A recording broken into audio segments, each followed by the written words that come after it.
ಇದು ಕಾರಣ ಗುರುಗಳೇ ಒಂದು ಶ್ಲೋಕದಲ್ಲಿ ಅಡಕವಾಗಿರುತ್ತದೆ. ಬ್ರಹ್ಮ ಸತ್ಯಂ ಜಗನ್ಮಿಥ್ಯಾ ಜೀವೋ ಬ್ರಹ್ಮೈವ ನಾಪರಃ ಜೀವನ್ ಮುಕ್ತಸ್ತು ತದ್ವಿದ್ವಾನ್ ಇತಿ ವೇದಾಂತ ಡಿಂಡಿಮಃ. ಬ್ರಹ್ಮವು ಸತ್ಯವು, ಜಗತ್ತು ಮಿಥ್ಯೆ, ಜೀವನು ಬ್ರಹ್ಮವೇ ಹೊರತು ಬೇರೆಯಲ್ಲ. ಇದನ್ನು ತಿಳಿದುಕೊಂಡವನು ಜೀವನ್ ಮುಕ್ತನು ಎಂದು ವೇದಾಂತದ ಡಂಗುರವು ಸಾರುತ್ತಿದೆ. ಇದರ ಅಭಿಪ್ರಾಯವೇನೆಂದರೆ ಸತ್ಯವೂ ಜ್ಞಾನವೂ ಆನಂದವೂ ಆಗಿರುವ ಪರಮಾರ್ಥ ಒಂದಿದೆ. ಈ ಪರಮಾರ್ಥವನ್ನು ಬ್ರಹ್ಮವೆಂದು ಕರೆಯುತ್ತಾರೆ. ಬ್ರಹ್ಮವೆಂದರೆ ಎಲ್ಲಕ್ಕಿಂತಲೂ ದೊಡ್ಡದು, ದೇಶಕಾಲ ನಿಮಿತ್ತಗಳ ಕಟ್ಟಿಲ್ಲದಿರುವುದು. ಇದಕ್ಕೆ ಭೂಮವೆಂಬ ಮತ್ತೊಂದು ಹೆಸರುಂಟು. ಭೂಮವೆಂದರೂ ಮಿಗಿಲಿಲ್ಲದಷ್ಟು ದೊಡ್ಡದೆಂದೇ ಅರ್ಥ. ಎಲ್ಲಿ ಮತ್ತೊಂದು ಕಾಣಿಸುವುದಿಲ್ಲವೋ, ಮತ್ತೊಂದು ಕೇಳಿಸುವುದಿಲ್ಲವೋ, ಮತ್ತೊಂದು ತಿಳಿಯಬರುವುದಿಲ್ಲವೋ ಅದೇ ಭೂಮವು. ಇದಕ್ಕೆ ಅಕ್ಷರವೆಂದೂ ಹೆಸರುಂಟು. ಅಕ್ಷರವೆಂದರೆ ನಾಶವಿಲ್ಲದ್ದು ಎಂದರ್ಥ.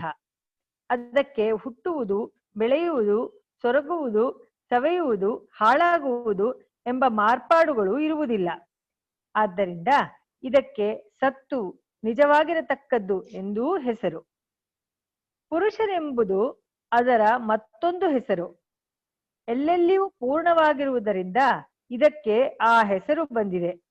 ಕಾಲ, ದೇಶ, ಅವಸ್ಥೆಗಳು ಮುಂತಾದ ಪರಿಚ್ಛೇದಗಳನ್ನೆಲ್ಲ ವ್ಯಾಪಿಸಿಕೊಂಡು ಅವುಗಳ ರೂಪದಿಂದಲೂ ತಾನೇ ಬೆಳಗುತ್ತಿರುವುದರಿಂದ ಬ್ರಹ್ಮಕ್ಕೆ ಪುರುಷರೆಂಬ ಹೆಸರು ಎಲ್ಲಾ ಬಗೆಯಿಂದಲೂ ಒಪ್ಪತಕ್ಕದ್ದು. ಮಿಕ್ಕ ಪುರುಷರು ಪುರುಷರಲ್ಲ. ಅವರನ್ನು ಪುರುಷರೆಂದು ಕರೆದರೆ ಆಗ ಇದನ್ನು ಪುರುಷೋತ್ತಮನೆಂದು ಕರೆಯಬೇಕಾಗುತ್ತದೆ.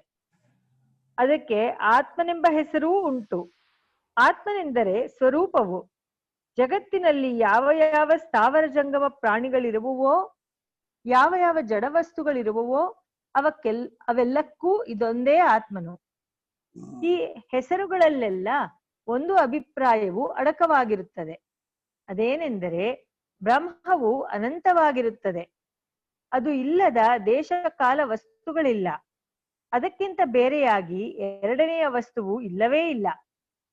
ಇಷ್ಟು ಅಭಿಪ್ರಾಯವು ಬ್ರಹ್ಮವು ಸತ್ಯವು ಎಂಬ ವಾಕ್ಯದಲ್ಲಿ ಅಡಕವಾಗಿರುತ್ತದೆ. ಬ್ರಹ್ಮ ಒಂದೇ ಸತ್ಯವಾಗಿದ್ದರೆ ಜಗತ್ತೆಲ್ಲಿ ಬಂತು, ಜೀವರಲ್ಲಿ ಬಂದರು? ನಮ್ಮ ಮುಂದೆ ವಿಧ ವಿಧವಾದ ಪ್ರಾಣಿಗಳೂ ವಸ್ತುಗಳೂ ಇರುವ ಜಗತ್ತಿದೆ. ಇದು ದೇಶಕಾಲ ನಿಮಿತ್ತಗಳಿಂದ ಕೂಡಿದೆ.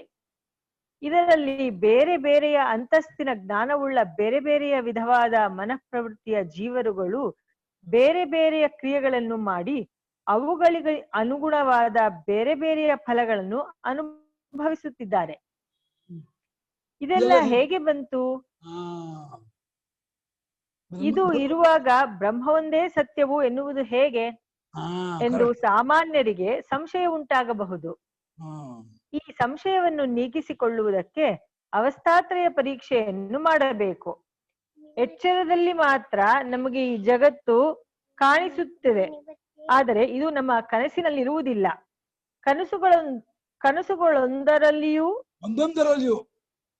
ಕನಸುಗಳೊಂದೊಂದರಲ್ಲಿಯೂ ಒಂದೊಂದು ಬೇರೆ ಬೇರೆಯ ಜಗತ್ತು ಇರುವಂತೆ ತೋರುತ್ತಿರುತ್ತದೆ. ಎಚ್ಚರದಲ್ಲಿರುವ ಜಗತ್ತು ಯಾವ ಕನಸಿನಲ್ಲಿಯೂ ಇರುವುದಿಲ್ಲ.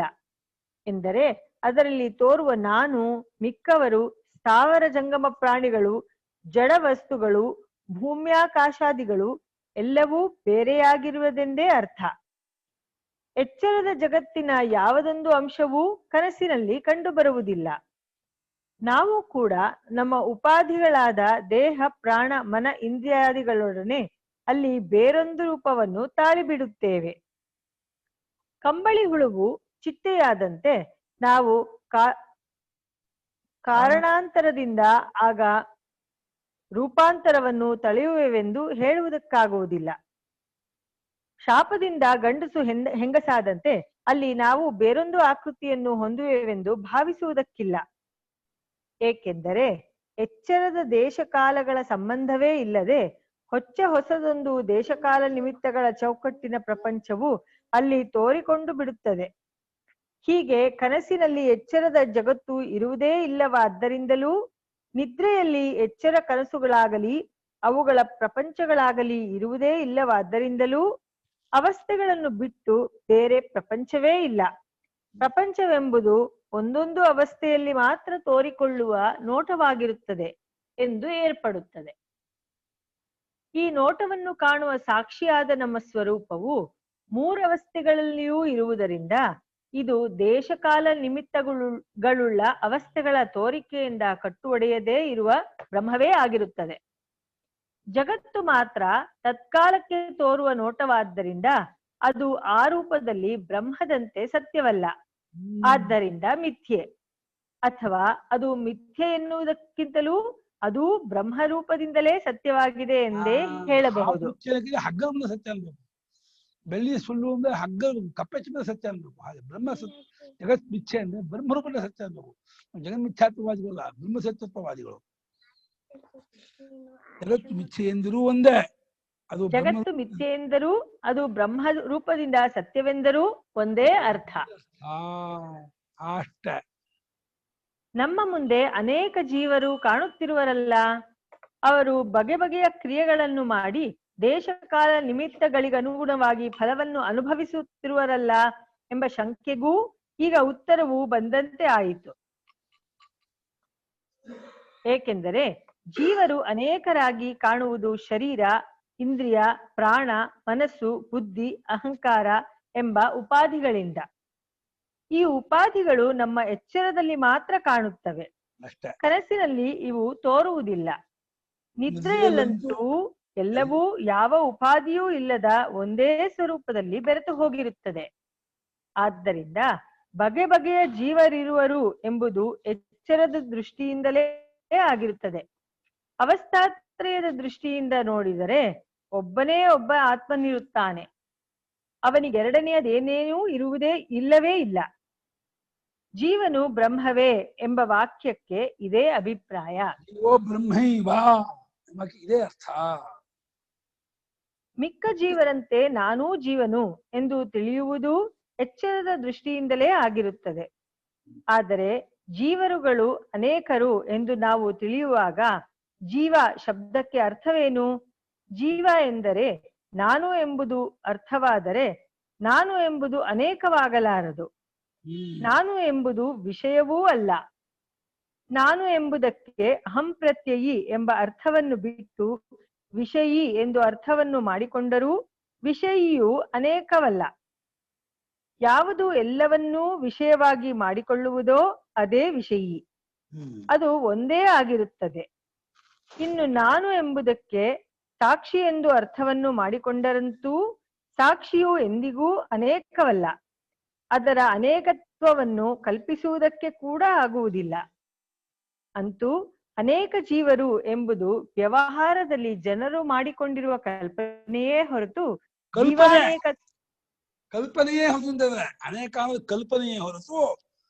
ಜೀವಾನೇಕತ್ವವನ್ನು ಸ್ಥಾಪಿಸುವ ಯಾವ ಅನುಭವವೂ ಇರುವುದಿಲ್ಲ, ಯಾವ ಯುಕ್ತಿಯೂ ಇರುವುದಿಲ್ಲ. ಇಷ್ಟೇ ಅಲ್ಲ, ಜೀವತ್ವವೇ ಯುಕ್ತಿ ಅನುಭವಗಳ ಹೊಡೆತಕ್ಕೆ ನಿಲ್ಲುವುದಿಲ್ಲ.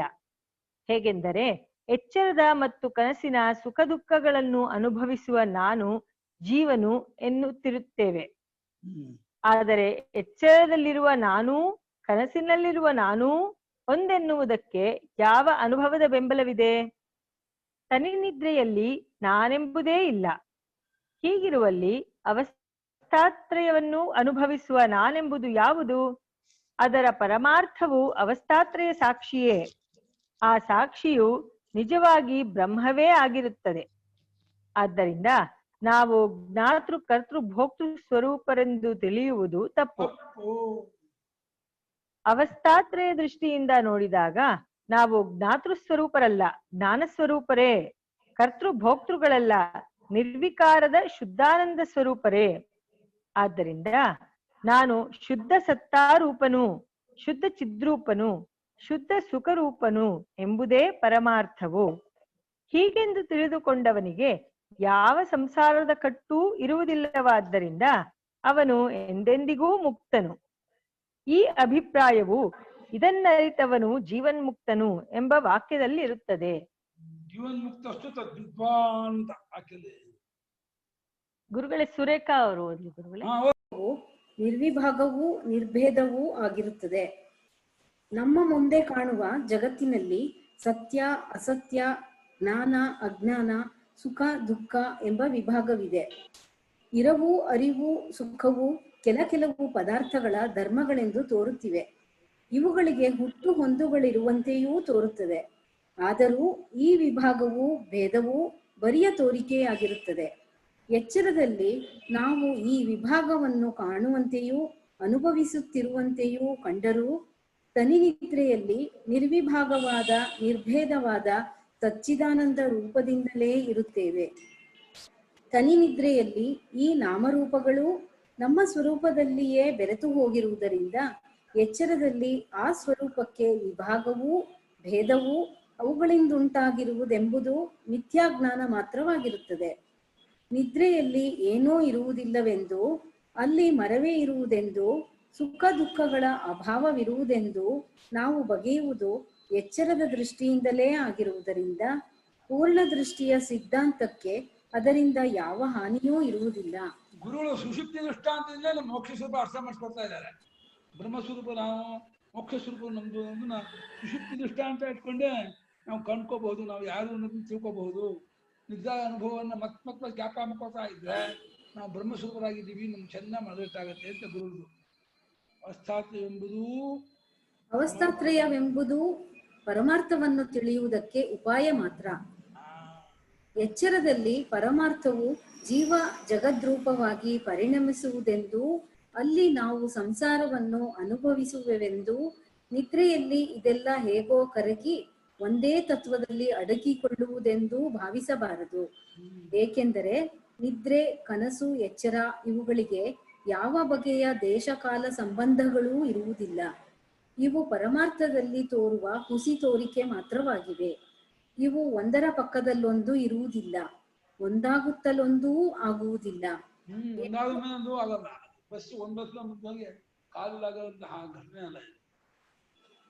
ಎಚ್ಚರದ ಕಣ್ಣಿನಿಂದ ನೋಡಿಯೇ ಕನಸು ನಿದ್ರೆಗಳೆಂಬ ಭಾವನೆಗಳನ್ನು ತಂದುಕೊಳ್ಳಬೇಕು. ಕನಸು ನಿದ್ರೆಗಳಿಗೆ ಹೋಲಿಸಿಯೇ ಇದು ಎಚ್ಚರವೆಂಬ ಭಾವನೆಯನ್ನು ಮಾಡಿಕೊಳ್ಳಬೇಕು. ಒಂದರೊಡನೊಂದನ್ನು ಹೋಲಿಸದೆ ಇರುವಾಗ ಯಾವುದೊಂದು ಅವಸ್ಥೆಯೂ ತನಗೆ ತಾನು ಎಚ್ಚರವಲ್ಲ, ಕನಸಲ್ಲ, ನಿದ್ರೆಯಲ್ಲ.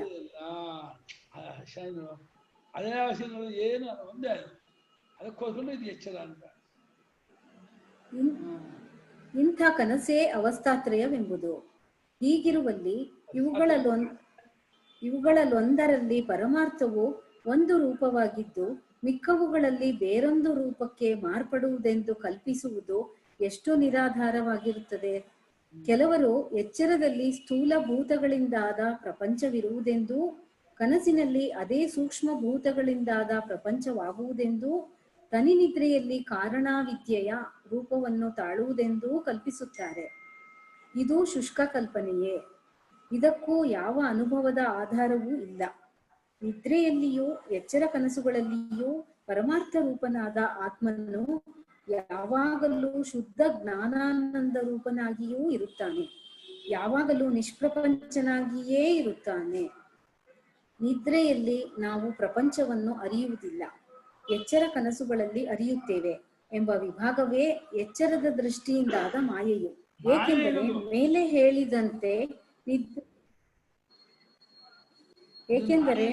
ಹೇಳಿದಂತೆ ನಿದ್ರೆ, ಕನಸು, ಎಚ್ಚರ ಈ ಮೂರು ಒಂದು ಬಗೆಯ ಕನಸೆ. ಐತರೆಯ 1:12. ಈ ಕನಸು ತತ್ವವನ್ನು ತಿಳಿಯದ್ದೆಂಬ ನಿದ್ರೆಯಲ್ಲಿ ಜೀವನಿಗೆ ಉಂಟಾಗಿರುತ್ತದೆ. ಈ ಅನಾದಿ ನಿದ್ರೆಯಿಂದ ತಿಳಿದೆಚ್ಚೆತ್ತಾಗ ಆತ್ಮನು ಹುಟ್ಟುವುದಿಲ್ಲ, ಅವನಿಗೆ ನಿದ್ರೆ ಇಲ್ಲ, ಕನಸಿಲ್ಲ, ಅವನಿಗೆ ಎರಡನೆಯದೆಂಬುದೇ ಇಲ್ಲ ಎಂಬುದು ತಿಳಿಯುತ್ತದೆ. ಗೌಡಪಾದ ಕಾರಿಕೆ 1:16. ಅವಸ್ಥಾತ್ರಯ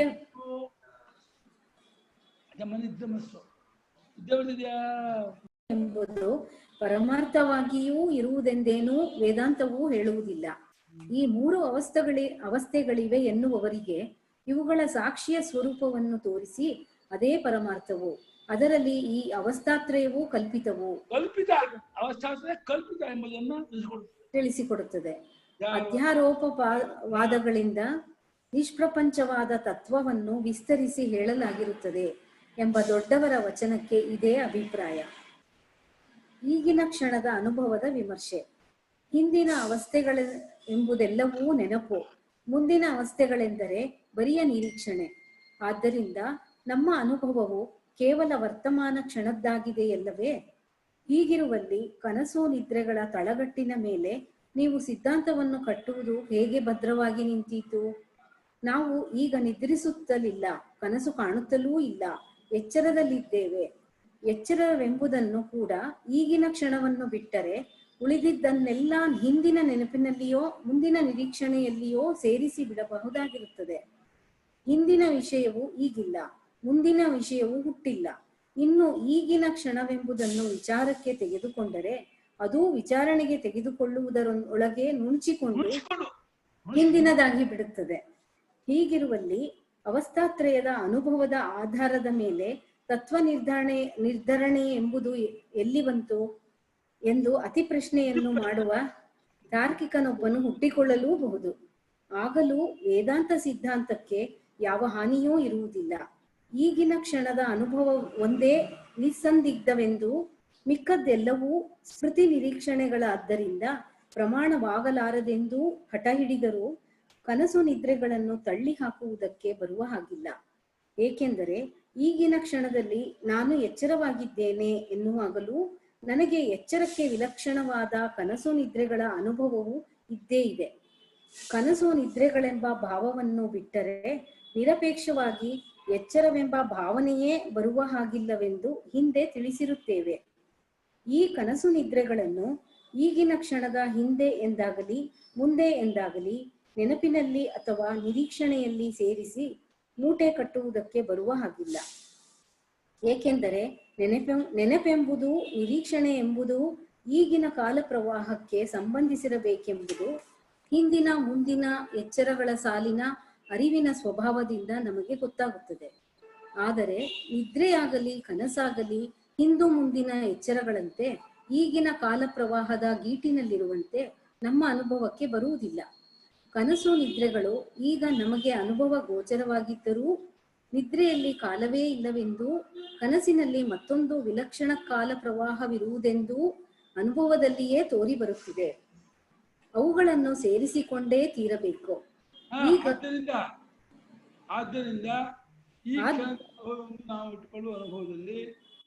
ಆದ್ದರಿಂದ ಈ ಕ್ಷಣದ ಅನುಭವವೆಂದು ನಾವು ಇಟ್ಟುಕೊಳ್ಳುವಲ್ಲಿ ಅನುಭವದಲ್ಲಿ ಅವುಗಳನ್ನು ಸೇರಿಸಿಕೊಂಡೇ ತೀರಬೇಕು.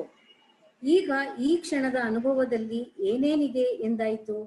ಅರಿಯಲ್ಪಡುವ ವಿಷಯ ಕನಸು ನಿದ್ರೆ, ಈ ಕ್ಷಣದ ಎಚ್ಚರ ಮತ್ತು ನಾನು ಮತ್ತು ಅರಿಯುವ ನಾನು, ಈ ಎರಡನ್ನೂ ತಪ್ಪಿಸಿಕೊಳ್ಳುವುದಕ್ಕೆ ಯಾರಿಂದಲೂ ಸಾಧ್ಯವಿಲ್ಲ. ಕನಸು ನಿದ್ರೆ ಎಚ್ಚರಗಳನ್ನು ನೋಡುವ ನಾನು ಒಬ್ಬನೇ. ಕನಸಿನ ಅನುಭವಕ್ಕೊಬ್ಬ, ನಿದ್ರೆಯ ಅನುಭವಕ್ಕೊಬ್ಬ, ಎಚ್ಚರದ ಅನುಭವಕ್ಕೊಬ್ಬ, ಹೀಗೆ ಮೂವರಿಲ್ಲ. ಇನ್ನು ನಿದ್ರೆ ಎಂದರೆ ಬರಿಯ ಅರಿವಿನ ರೂಪನಾದ ನಾನೇ. ಏಕೆಂದರೆ ನಾನು ಈಗ ಅದನ್ನು ಹಿಂದೆ ಕನಸಿನ ನಾನು ಬೇರೆ, ಎಚ್ಚರ ನಾನು ಬೇರೆ ಅಂತ. ಇವಾಗ ಮೂವರಿಲ್ಲ, ಒಬ್ಬನೇ ನಾನು. ಕನಸಿನ ನಾನೇ ಬೇರೆ, ಎಚ್ಚರ ನಾನೇ ಬೇರೆ. ಕನಸಿನ ನಿದ್ದೆಗೆ ಒಬ್ಬ, ಒಬ್ಬ, ನಿದ್ದೆಗೊಬ್ಬ, ಎಚ್ಚರಕ್ಕೊಬ್ಬ ಅಂತ ಈಗ ಮೂವರಿಲ್ಲ. ನಿದ್ದೆಯಿಂದ ಬರಿಯ ಅರಿವಿನ ರೂಪ ನಾನೇ ಚೈತನ್ಯ ಹೋಗ್ಬೇಕು. ಪರಮಾತ್ಮ ಬೇರೆನಾ? ಸಾಕ್ಷಿ ರೂಪ ಒಂದು ಸರಿ, ಪರಮಾತ್ಮ ಬೇರೆನಾ? ಮೂರು ಅದೊಂದು ವಿಷಯವಿಲ್ಲವೆಂದೇ ತೋರುತ್ತಿದೆ. ಕನಸು ಎಚ್ಚರ ಎಂಬ ವಿಷಯಗಳನ್ನು ನೋಡಿದರೆ ಅವೆರಡೂ ಒಕ್ಕಡೆ ಇರುವ ಹಾಗಿಲ್ಲ. ಎಂದರೆ ಕನಸನ್ನು ಲೆಕ್ಕಕ್ಕೆ ತೆಗೆದುಕೊಂಡರೆ ಎಚ್ಚರವನ್ನು ತೆಗೆದುಕೊಂಡರೆ ಕನಸು ಹಾರಿ ಹೋಗುವುದು. ಆದ್ದರಿಂದ ಒಂದಿದ್ದರೆ ಒಂದಿಲ್ಲದ ಅವು ಒಂದೇ ಕ್ಷಣದಲ್ಲಿರುವೆಂಬುದು ಅವಿವೇಕವಾಗುವುದು. ಅವು ಪರಸ್ಪರವಾಗಿ ತಾಟಾಡಿದ ಮಾತ್ರದಿಂದಲೇ ಇಲ್ಲವಾಗುವುವು. ಈಗಿನ ಕ್ಷಣ ಎಂಬುದು